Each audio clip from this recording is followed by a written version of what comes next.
विरोध केलेला नाही मामा. उमरीचे मामा आहे, त्याच्या आखाड्यावर गेलो होतो. यशवंतराव माली पाटील हे उमरीचे ज्येष्ठ आपले मार्गदर्शक आहे. त्यांचं वय आपलं वय तेवढं त्याचा अनुभव आहे. त्याच्यासाठी मी सर्वांना हात जोडून विनंती करतो, त्याच्या अनुभवातून आपण काहीतरी गणपती समोर काय सुधारणा केल्या पाहिजे.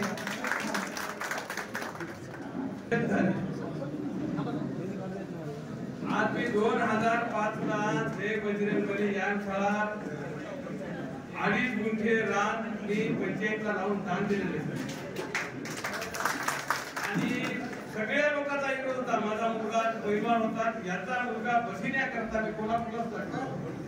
पण आपली माणसं आपली माती. तर त्यानं विरोध केला. विरोध केल्यावर मी 100-50 असे रुपये गोळा करून मी शिरडशापूरून माती आणली आणि आखाडा बांधून माझ्या आखाड्यामधून 4-5 पोरं आर्मी मध्ये गेली, पोलीस मध्ये गेले आणि जितके वाचलेले माणसं होते त्याचे आज फेकायला लागले. आपल्या माणसाला मेहनत करू लागतात. आज कोल्हापूरला जाऊन का तुम्ही हमानाचा मुलगा हिंद केसरी कितीतरी बक्षीस मिळते. पण आपल्या माणसाला माज आला पैशामुळे ते दारूकडे गेले. मग एकच विनंती, तुम्ही येऊन पहा माझ्या आखाड्यात.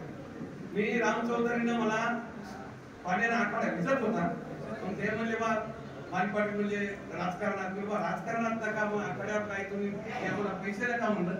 त्याने मला शेड मारून दिला. आज पावसाळ्यात सुद्धा बारीक बारीक आणि काही पोरं माणसं त्याला विरोध बी करायचे. मला विरोध बी खूप आहे बरं, असं म्हणून नाही. तर माझं एकच म्हणणं आहे की आपलं रजिस्ट्रेशन आहे, या कार्यकर्त्यांना माझ्याकडे लक्ष देऊ, तिथं म्हणजे या शाळा चांगली व्हा. माझी इच्छा आहे की कोल्हापूर सारखे पैलवान झाले पाहिजे. आज तुम्ही कोल्हापूर म्हातारे माणसं केळं 2 आणि लोणी खातात. आपल्याकडे कोण खाते केळं 2 लोणी सांगावं. त्याने शरीर चांगले शरीर आज 65च्या वर 70 बोलले. मला सुपारी सुद्धा नाही, येसर कोणतंच नाही. येसर मुक्ती महाकार्यक्रम म्हणून म्हणायची नई पिढी आपल्याला आज वाचायचे जास्त दिवस आणि ही पिढी चांगली झाली पाहिजे. पण या अशा डीजे लावणं हे लावणं म्हणजे भरकटच जाऊ नये माणसाने. म्हणजे तुम्ही कार्यक्रम करा, त्याच काय बोल. आणि साहेब खरोखर तुम्ही व्यसन मुक्ती राहणे महत्वाचे आहे, इतकं सांगून धन्यवाद. तुम्ही देवाचे सण करता. आता आमच्या गावातले गणपती मांडावे, पण प्रत्येक नवीन पिढी 1000 रुपये म्हणजे त्याला काय लई नाही. तर 100 माणसामध्ये 1 लाख रुपये गोळा व्हायला येतं. 200 माणसाच्या टोळ्या मांडात येत आणि 1000 रुपये गोळा करून डीजे लावून तुम्ही दारू पिऊन नाचाल्या म्हणजे तुम्ही काय ते सण करायचे. अहो तुम्ही चांगल्या कामाला पैसे लावा की तुम्ही विनाकारण तुम्ही पैसे घालून एक तर आई वडिलाचं ऐकाय तयार ना, काहीच नाही. नवी पिढी एवढी साहेब भरकटली की यायला काही अक्कलच राहिली नाही. आता मी तर पहिल्या पूर्ण मीटिंगला आलो, नाचाले सगळा डान्स झाला. अहो आम्हाला तर झोपा घेऊ दे ना. 2-4 गणपती म्हणायला लाईट मित्र आमच्याकडे. आम्हाला बायकोला रोटी वाढ म्हणत होती, भाजी आणाली. या नवीन पिढीला आवरायचं करा.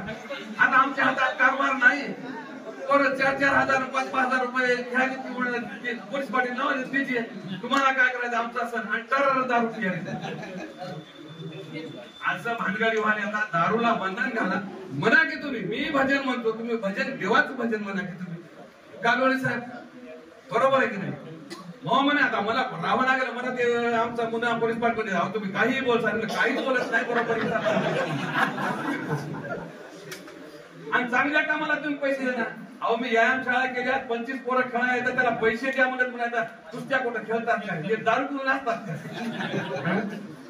100 रुपये गोळा करून मी आखाडा बांधला, शेड मारलं. त्याच्यात चांगल्या कामाला येते पैसे देणार, चांगल्या कामाला देणार पैसे तुम्ही. हा म्हणून मग एकच विनंती आहे, तुम्ही पैसे तुम्ही चांगल्या कामाला लावा. हा आम्ही म्हणणार तुम्हाला डीजे लावू नका. डीजेत काय फायदा तुम्हाला सांगा, काय फायदा तुम्हाला? हरामाचे पैसे लोकांचे घ्यायचे आणि वाटायचे. तुम्ही स्वतः लावा बरं म्हणून तो वाहतो. गणपती मांडायचा तुम्ही स्वतः मांडा. एवढं सांगून मी 2 गोष्टी